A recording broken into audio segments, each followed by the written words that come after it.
بسم الله الرحمن الرحيم. يوزل بخير ولاس تقدمونو بشيبان ورونو د نن ورځې د پریزنټیشن موضوع د میګالوبلاستیک انیمیا. دا انیمیا لکه چې د نوم نه معلومیږي په ماکروسایټیک ریډ سیلز او اریتریوید پریکارسرز موجودیت باندې متصف ده. یعنی په دې انیمیا کې سری حجري او د هغې پیش قدم حجرات د نارمل حالت نه غټ وي، عادي حالت نه غټ وي او معمول اسباب د ویټامین بي 12 او فولیک اسید کموالی دی. دا فرق کوي د ډایټري پریکټسونو سره، غذایي عادتونو خویونو سره او سوشیو اکنامیک نمونو ډولونو سره فرق کوي. یعنی ځینو کې کیدای شي بي 12 او په ځینو کې کیدای شي فولیک اسید د میګالوبلاستیک انیمیا سبب وي. میګالوبلاستیک تغییرات وایي ټول هیماتوپویتیک سل لاینونه د اخته کوي او د همدې وجې نه انیمیا، ترومبوسایټوپینیا او لیوکوپینیا منځته راځي. D N A سینتیسیس پکې د ان اے جوړېدل پکې دا متضرر کیږي د میتایل ټیټرا هایدروفولیټ د کموالي د وجې نه. ویټامین بي 12 وایي دا یو مهم کو فاکتور دی په میتابولیزم کې. همدارنګه د فولیک اسید په میتابولیزم کې دا مهم دی. د ویټامین بي 12 د رول اف ویټامین بي 12 د کوخه د ویټامین بي 12 رول د کوفاکټور په ډول باندې د فولیک اسید د لوړو ډوزونو په حساب باندې دا پټیږي یا د غلاندې راځي، تاثیر لاندې راځي کوم چې ممکن انیمیا پټه کی. یعنی کې د انیمیا پکې څه خشي خو نیورولوژیک کمپلیکیشنونه دا پر مخزي یا نورم تشدید کیږي. مقصد دا دی چې چیرته یو مریض کې ویټامین بي 12 کموالی موجود وي او موږ ورته غټ لوړ ډوز باندې فولیک اسید ورکړو، ممکن انیمیا یې خشي. خو هغه نیورولوژیک اختلالات چې د ویټامین بي 12 د کموالي د کبله منځته راغلي دي هغه ممکن نورم تشدید شي او پر مخ ولاړ شي. ځکه نو د ویټامین بي 12 ورکول هم اړین دي او تشخیص ته باید پوره پام وشي.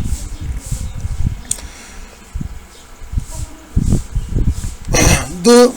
میګالوبلاستیک انیمیا د معمول سببونه مخکې ویل شو چې بي 12 او فولیک اسید کموالی دی. د فولیک اسید کموالی کیدای شي د ډیکریز انجسشن یا د اخیستلو د کموالی،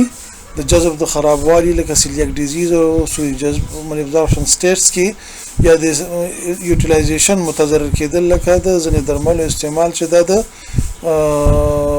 فولیک اسید انټاګونیست په ډول باندې دنده ترسره کړي، یا دا دی چې اړتیا زیاته شي، ریکوایرمنټس زیات شي لکه انفینسي، هایپرتایرایډیزم او کرونیک هیمولایټیک ناروغۍ کې ممکن د فولیک اسید کموالی منځته راشي په نتیجه کې میګالوبلاستیک انیمیا. د بي 12 کموالی ممکن د خوړو کې د اخیستلو د کموالي د وجې نه، د جذب د خرابوالي د وجې نه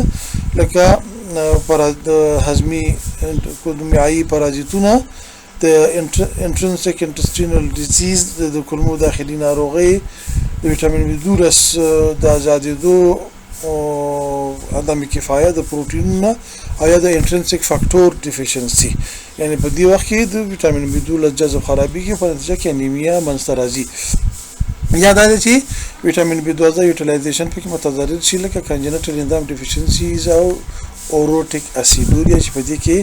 اوروټیک اسید میټابولیزم خرابېږي او دا په ادرار کې اطراح کیږي. نیوټریشنل فقدان اکثرا په ویګنز کې، یعنی هغه خلک چې غوښه نه خوري او یوازې د وزې شیدې استعمالي، په دې کې دا ډیر عام دی. یعنی هغه ویجیټیرین یا ویګنز یوازې د غوښه نه خوري، فقط شیدې هم د وزې خوري، دې کې نو فولیک اسید کموالی ډیر منځته راځي. په انفینټ کې د میګالوبلاستیک انیمیا سبب معمولا maternal deficiency او prolonged exclusive breastfeeding وي جاردیا هم د فولیټ د سوی جذب سبب کیږي او د فولیک اسید د کموالي انیمیا پکې مسرات لشي بایلوري وای د B12 د سوی جذب سبب کیږي خصوصا په کاهلانو کې او د کم انیمیا سبب کېدای شي کلینیکی نښې کې کلینیکل مانیفیسټیشنز کې وایي چې د تشخیص لپاره کیرفول ډایټری هیستوري دا ډېر مهمه ده غذایی تاریخ سبا په احتیاط سره اخیستل شي د درملو اخیستل او د نورو کنټریبیوټینګ میډیکل تشوشاتو یا د نورو مرسته کوونکو یا اړوند طبي تشوشاتو میډیکل تشوشاتو او انفستیشنز انتاناتو تاریخ سره مهمه ده فولیټ ډیفیشنسي یا د فولیک اسید کمواله د پرولانګ ټوټل پیرنټل نیوټریشن او هیموډایالیسس مریضانو کې هم منځ راتلی شي د اوټومیون ناروغیو تاریخ سره هم مهمه ده په کلینیکی نښو کې او سبب په پیدا کولو کې خصوصا په مریضانو کې چې پرنیشس انیمیا ولري او یعنی په پرنیشس انیمیا کې معمولا اوټو امیون اسباب شامل دي او دغه وجنه د ویټامین B12 کموالی پکې منځته راځي انټرنسیک فاکتور کمیږي او ویټامین B12 کموالی پکې منځته راځي پیشنټ مریضانو کې ممکن د ترومبوسایتوپینیا او نيوتروپینیا نښې هم همزمان ولیدل شي چې د ترومبوسایتوپینیا د وجنه معمولا نظر شدت ته په کتو سره ممکن بلیډینګ سکن بلیډینګ میوکوزل بلیډینګ دا منځته راشي یا پیټیشیا عادي پیټیشیا ایکیموس پرپورا ده بروزینګ او نیوتروپینیا د وجنه ممکن انتانات منځته راشي هغه نښې چې په وصفي ډول په میګالوبلاستیک انیمیا کې لیدل کېږي ګلوسایټس سټوماټایټس هایپر پیګمنټیشن د پوستکي د بندونو او ټرمینل فلانجز د ګوتو د ټرمینل هغه خیرانیو بندونو باندې دي کې پوستکي تور وي او نکلز د بندونو د پاسه پوستکي تور وي نور بندونو او همدارنګه هیپاټوسپلینومیګالي دا پکې وصفي ډول باندې وصفي کلینیکي نښې دي د انیمیا نه مخکې معمولا نیورولوژیک نښې معمولا وایي د انیمیا نه مخکې منځته راځي پیټیشیا او هیموراجیک مانیفیسټیشن په 50% واقعاتو کې منځته راځي مخکې ویل شو چې کېدای شي ترومبوسایتوپینیا نښې موجود وي پانسایتوپینیا او هیپاټوسپلینومیګالي اکثرا وایي په دې مریضانو کې د لیوکیمیا د بیلولو یا د لیوکیمیا څخه د دې ناروغۍ د بیلولو د مشکل کېدو سبب کیږي یعنی که چیرته په دې مریضانو کې پانسایتوپینیا او هیپاټوسپلینومیګالي موجود وي نو اکثرا شک داسې کیږي چې دا د لیوکیمیا وي او لیوکیمیا نه په مشکل سره بیا بیلیږي ماشوم باید د سوی جذب د نښو لپاره لکه ویټ لاس ابډومینل ډسټنشن اسهال او سټیټوریا لپاره وکتل شي ترڅو معلوم شي چې د کموالي سبب خو سوی جذب حالات نه همدارنګه بطني سکارونه ابډومینل سکارز لپاره هغه وکتل کیږي ترڅو کومه جراحي معلومه شي چې چېرته مخکې اجرا شوي او د هغې وجې نه سوی جذب د دې عناصرو منځته راغلی نه وي په نیورولوژیک نښو کې وایي د پوزیشن او ویبریټري سنسیشن زیاده یعنې اولنۍ نښه دا ده چې مریض د پوزیشن او اند ویبریټري سنسیشن دای پکې خرابېږي مریض تعادل خرابېږي او مریض سم تلل نشي کولی یا توازن خرابېږي پوسټیریر خلفي او جنبي کالم نقصانونه چې دا به وروسته منځته راځي په دې کې هم تګ تلل یا واکینګ دا مشکل کیږي بدن کې شخوالی او دردونه پیدا کیږي او صحیح طریقه به سره ماشوم نشي تللی د حافظي ضیا کنفیوژن او نیوروسایکاټریک نښې هم په نیورولوژیک هغه کې ساینونو کې یا نیورولوژیک نښو کې شامل دي. لابراتواري ارزونو کې یو پیریفرال سمیاري اجرا کیږي چې په دې کې ماکروسایټیک ریډ سیلز، سایتوپینیا، هایپرسیګمنټډ نیوټروفیلز او ریټیکولوسایت کاونټ زیاتواله دا پکې لیدل کیږي. د سیرم فولیک اسید او بيدازه سویه به تعینېږي چې دا به معمولا کم وي. د پرنیشس انیمیا مریضانو کې به شیلینګ ټیسټ اجرا کیږي. همدارنګه هغه مریضان چې د یو نه زیات سیل لاینونه غیر نورمال وي یا اب نورمال هیماتولوژیکل سیل لاین د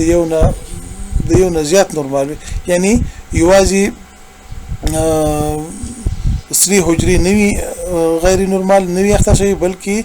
سرو حجرو لاینونه، ترومبوسایتونو، د میگا کاریوسایټس او د سپینو حجرو کوم لاین چې دا ټول متضرر شوي، نو په دې وخت کې به بون میرو نمونه ماخستل کیږي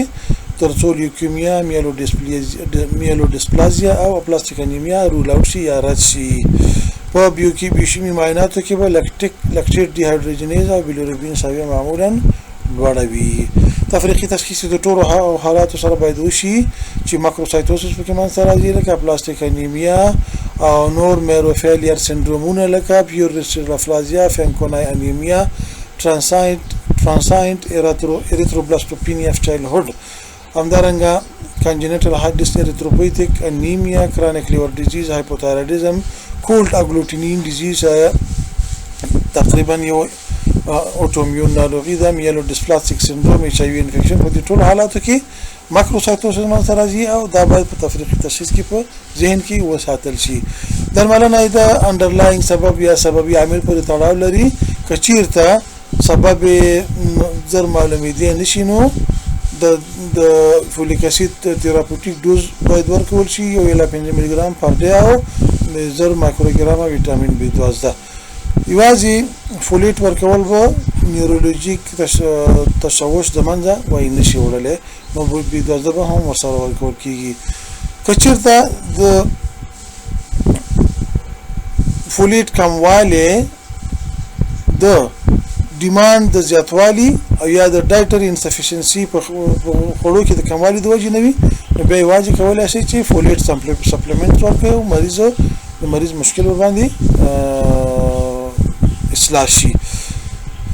که چېرته مریض انټي فولیټ درمل اخلي نو هغه به ډسکنټیبل کیږي، هغه به بنديږي او فولیک اسید به ورکول کیږي، سپلیمنټ به ورکول کیږي. او په خوړو کې که چېرته ګلیاډین موجود وي نو دا به لرې کیږي، دا د سوی جذب سبب کیږي اکثرا په سیلیاک ډیزیز کې، او فولیک اسید به ورسره اضافه ورکول کیږي.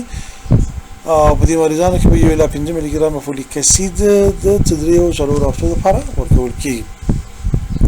وټامین B12 معمولا د زرقي لارې نه ورکول کیږي، هغه هم IM د ور تطبیق نه وروسته په 2 ورځو کې وایي سیلولر پارامیټرز دا اصلاح کیږي یا په دې کې تغییر راځي. په انفانټس کې ټیټ ډوزونه یا کم ډوزونه استعمالېږي، غټانو کې 1 ملي ګرام او په انفانټ کې 250 مایکروګرام د ورځې. دا دغه پورتنی ډوز به په پرنیشس انیمیا کې 2 هفتو لپاره، پرنیشس انیمیا او مالابزارپشن حالاتو کې 2 هفتو لپاره ورکړي روزمره، او بیا به هر هفته کې یو ځل ورکړي ترڅو چې هیماتوکریت ویلیو یا هیماتوکریت اندازه دا نورمال شي، او کله چې دا نورمال شي بیا د هغې نه وروسته به هره میاشت کې یو ځل ټول عمر لپاره ورکول کیږي. هغه مریضان چې نیورولوژیک اختلالات لري دوی باید 1 ملي ګرام پر ډے د 2 هفتو لپاره ورکول شي، بیا به 2 هفتې نه وروسته په هر 2 هفتو کې یو ځل ورکول کیږي تر 6 میاشتو پورې، او بیا به په میاشت کې یو ځل تر ټول عمر پورې ورکول کیږي. او د خولې د لارې نه به هم سپلیمنټس د فولیک اسید ورکول کیږي، د B12 ورکول کیږي. که چېرته ډایټري انسفیشنسي موجود وي، خوړو کې B12 کم وي، نو بیا د سټنډرډ ډیوریشن د درملنې دا معلوم نه دی، نه کېدای شي ډېر وخت پورې ورکول شي. د انیمیا د اصلاح نه وروسته B12 سپلیمنټس دا د ټول عمر لپاره باید ورکول شي د خولې د لارې نه یا د زرقي لارې نه په هر 3 یا 3 تر 12 میاشتو کې یو ځل ورکول شي. یعنې کله چې انیمیا ښه شي دوامدار ډول باندې باید B12 سپلیمنټس والی او که دا نه وي نو د زرقي لارې نه باید په هره دریو نه تر 12 میاشتو کې یو ځل B12 واخلي. ستاسو د توجه نه ډېره مننه.